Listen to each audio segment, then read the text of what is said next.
Hello and welcome to Walker Tea Review. I'm Jason Walker with a tea that is doing more Darjeeling teas lately. So this is going to be another one to look at. I got out the what is often used with Indian teas, a tasting cup.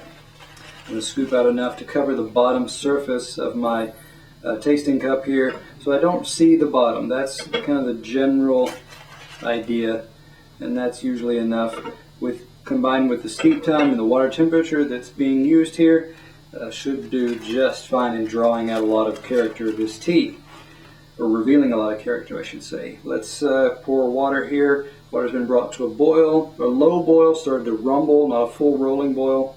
It's been cooling for about a minute or so. Putting my lid on, added enough water. There's a little opening here. It's about 1/4 of an inch or so below that opening. So it's as close to the top as you can get without it spilling over.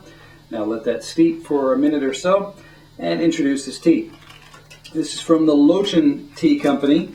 I haven't reviewed any teas from the Lochan Tea Company before, but this is the first.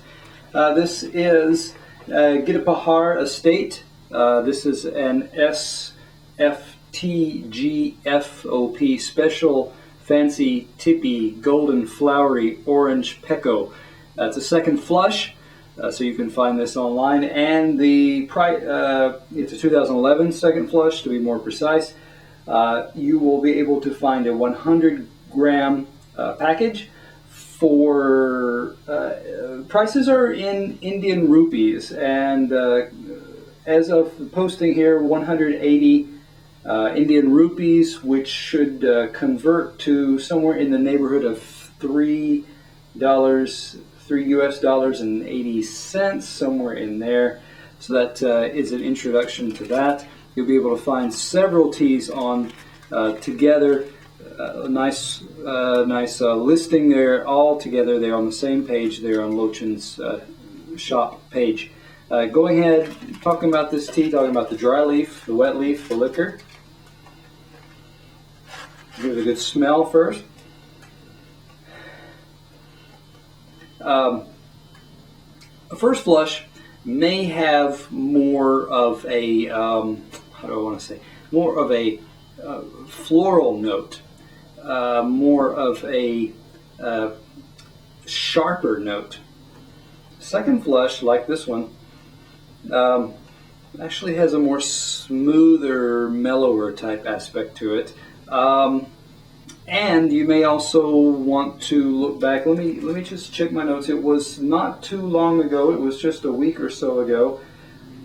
Reviewed a Giddpahar Estate first flush from Darjeeling Tea Express. So those two, looking at those two reviews, could help you see what happens with a first flush and a second flush from the same estate. So that's something to consider.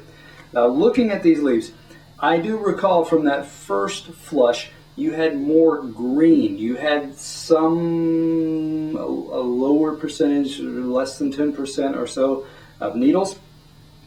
But when you steep this tea, especially in the wet leaf on that first flush, you got a lot of greens. This one, as I look at this, it is closer to what is often expected with what comes to mind with black teas. You're getting a lot of bister, you're getting seal brown, you're getting that brown gray type color. I see some little tips, little specks here and there that are kind of a golden silvery type color. Those are those needles that are still there.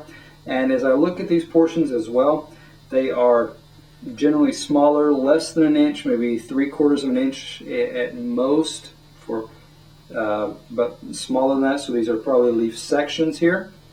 So that gives us a little bit of information. Again, wrapped wire down the middle of the vein, kind of wiry looking, stumpy wiry, I guess would be a way to say that. But that's our dry leaf. We want to see how that really looks and converts when we get to the wet leaf and the liquor. So I'm going to go ahead and pour. You got to pour quickly, or you're going to dribble all over the place. So that's why, if you use a steeping cup, you want to have a towel underneath, some kind of tray. Some people call it tea sink. that's underneath, because it is a basin area like a sink, like a kitchen sink, for example. Go ahead and smell this wet leaf now.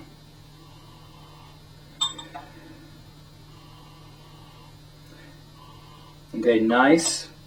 Again, nice. A little bit of that, still some of that muscatel grape aspect, but it's moving over. It's getting more richer, heavier type brown sugar, maybe a little bit of molasses in there. So it's sweeter, darker, heavier in smell. A little bit, just a hint of something that comes off a tad spicy. And when spice, I mean maybe a little pinch of clove or allspice in there. Yeah, something with a bit of richness to it in that sense. Now I'm going to go ahead and turn this over and shake it, and so we can look at the wet leaf here. That looks good. Wet leaves. I'm seeing what is sticking out here fairly easily is it looked like a needle at first, but actually has a little bit of a stem there. May have had some leaf connected to it at some point. Leaf portions, for the most part, hard to really pick out anything. It's all so many portions piled together, it's hard to pull out one that was distinguished and not stuck to several other pieces or portions. Bit closer to a more of a rusty red type color, so it's still a rich deep brown with a little bit with a reddishness to it. You've got some darker green that's moving over towards a bit of a reddish aspect to it as well. So yeah, that takes care of our wet leaf. Not going to dwell on that any longer. I'm going to go ahead and get to the liquor here. Swirl that around. Nice.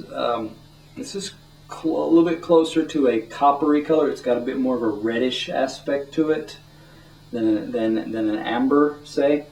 Not necessarily as deep red, reddish brown as some other blacks, like for example in the Somme or a Kenyan. This one's a little lighter than those. But let me go ahead and give it a pour here. There's a bit of a rosy muscatel type smell coming off there. It's light, it's gentle. Looking at the liquor here, good, bright, clear, not murky, not dull, cloudy, no.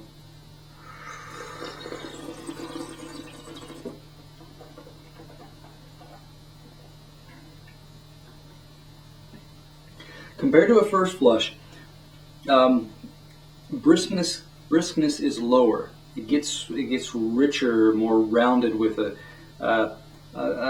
hint, a tinge of dry briskness to it, but mostly that turns over very quickly towards a kind of a sweet type of note.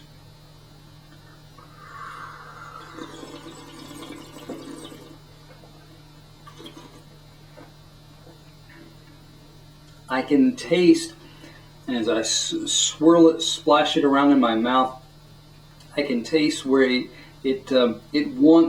used to release an astringent aspect to it. It used to have a little bit more of that brisk, floral, muscatel, red grape skin type aspect that's trying to come out, but it's chained, it's restrained, it's getting held back, and what you get is a brief flash of that with the again that brown sugar type warm sweetness coming out more. So let me get just a little bit more. I want to catch this as it cools just a little bit. Give it a nice long pour so the air gets to it, cools a little faster. It's a nice, almost a little frothy head there in the cup, so that's nice.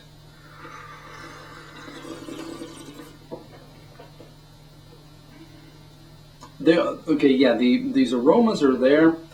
They're not that intense, but they give it, overall you get a mellower type taste. And off-camera tastings, second steep, third steep, fairly consistent. Aftertaste wise, I still get a light stringency. Brothiness or texture has dropped. It's teetering on wateriness, yet there's still a kind of fruit sweetness there. Having eaten maybe a white grape.